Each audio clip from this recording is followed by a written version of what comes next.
We know Toyota is having a tough time supplying the new Rav4 Prime / PHV. Might as well mention the Suzuki Across while I'm at it. But it's well known that the dealers are price gouging the highly anticipated Rav4 Prime. And the worst cases I've heard is over $20,000 above MSRP in parts of California.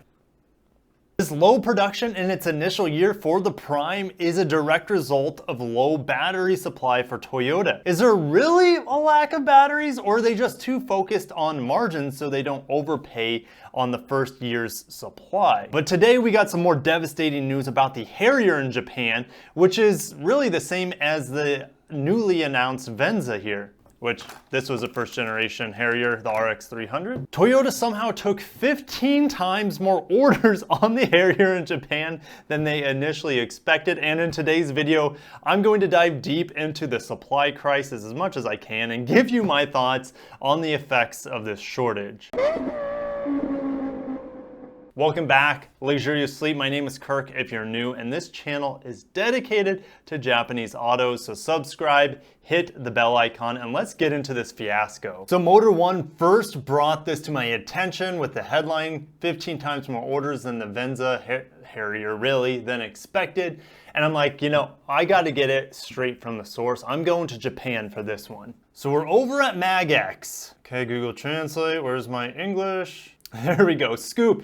Actually, Harrier, who had been waiting for 4 months the day after its release. So not only are they really backed up, they were backed up the day of its release, 4 months. That day of its release for the Harrier in Japan was June 17th, and the new orders reached 45,000 units, which we see more than 10 times. I said 15 times a second ago. Both are true.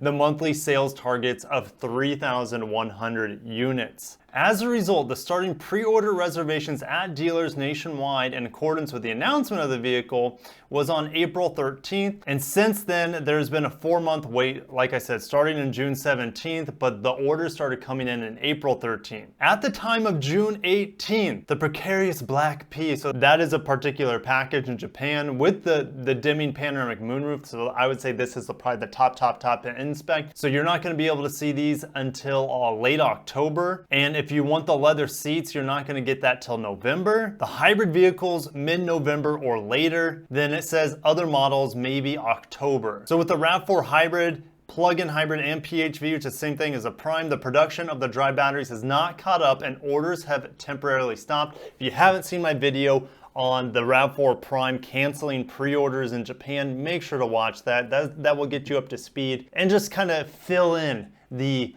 gaps that I've left so far. Hey guys, smash the like button. That will help me out tremendously with the YouTube algorithm, and maybe those likes will bring us more batteries for the hybrids that we want. I doubt it, but you never know. So the Harrier started production with this model in 1997, and they've sold 680,000+ units of it in Japan. However, we know with those additional 45,000 units and many more to come, this thing is going to skyrocket towards 1 million units probably in the next few years. And if you count the Venza stateside, I mean, this thing is going to be a hot item. And sadly, just with the Rav4 Prime, I don't know what availability is going to be like. And let's not even talk about the Rav4 Prime. Let's just say about the Rav4 Hybrid. Even that's been difficult for people to get their hands on in many parts of the world. It seems to be getting somewhat under control here in North America, but I know many places like Australia for sure is still having issues with their inventory on the hybrid, let alone the Prime, which we know in the United States is only going to get 5,000 units. That's why I was talking about the price gouging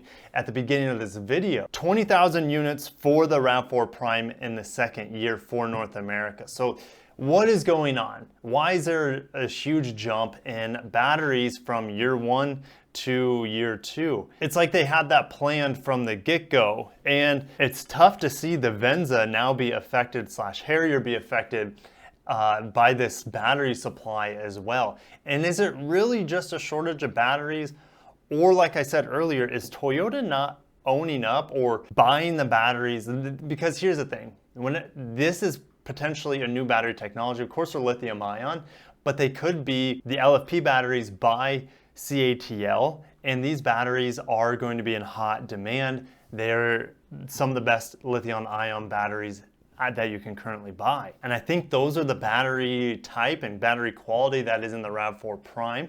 Not 100% sure, but it's quite possible. If they had 10 to 15 times the demand in Japan for this, what is it going to be like here in the States? Well, the Harrier has always sold way better in Japan than the Venza ever did. I mean, the Venza got canceled and they brought it back with this new Harrier. And I think it's going to crush it because the market has changed so much from the last Venza, and that was discontinued, I think, in 2013. But with the crossover market craze worldwide, I don't know how they're going to supply the American demand, let alone the European demand. We know they can't keep up with the Japanese demand.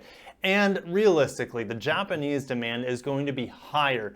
Maybe not the total volume will be higher, but supply is not going to be able to keep up with demand in Japan because the Harrier there is iconic, man. It had its own emblem, for crying out loud, which they've scrapped, unfortunately, to make it a more global product. And who knows, maybe they're keeping the volume down on the Venza Harrier to protect the Lexus RX. Now, I know they don't really compare in terms of power output, but gosh, even though this only has, what, 220-ish horsepower from the hybrid setup, it's gonna get 40 miles per gallon. Most Lexus owners, they don't care about horsepower. Very few people ever asked me when I was with Lexus, hey, what's the horsepower of this? What's a 0 to 60?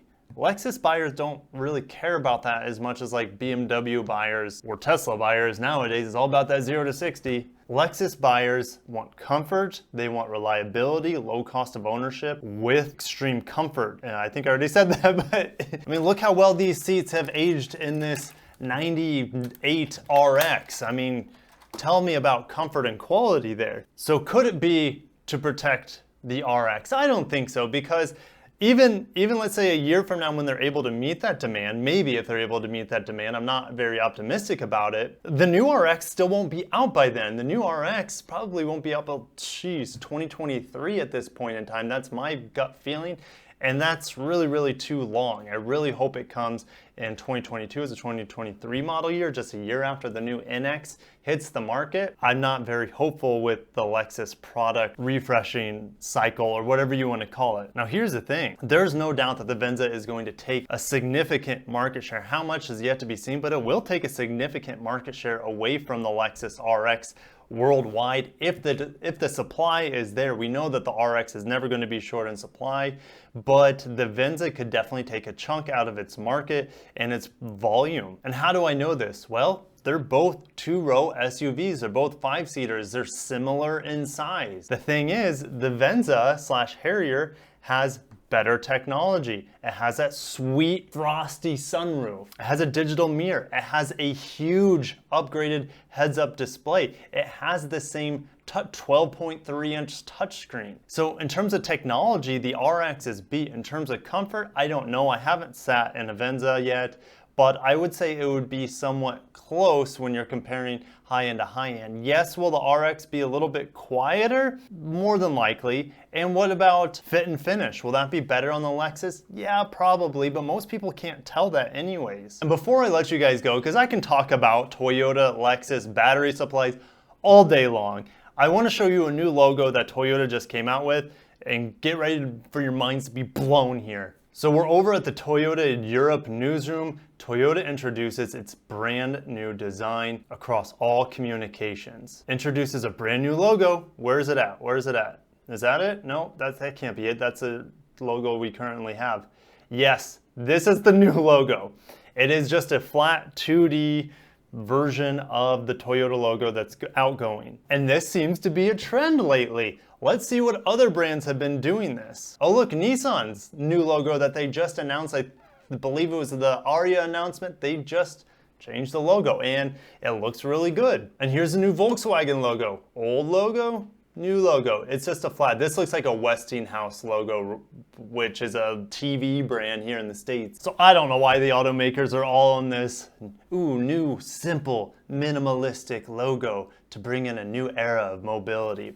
I don't know. I think it's just to gain headlines and just to for the marketing teams to have something to do. Well guys, what do you think? How is this going to be affected here in the States or wherever you live? Because this is a global crisis here for batteries.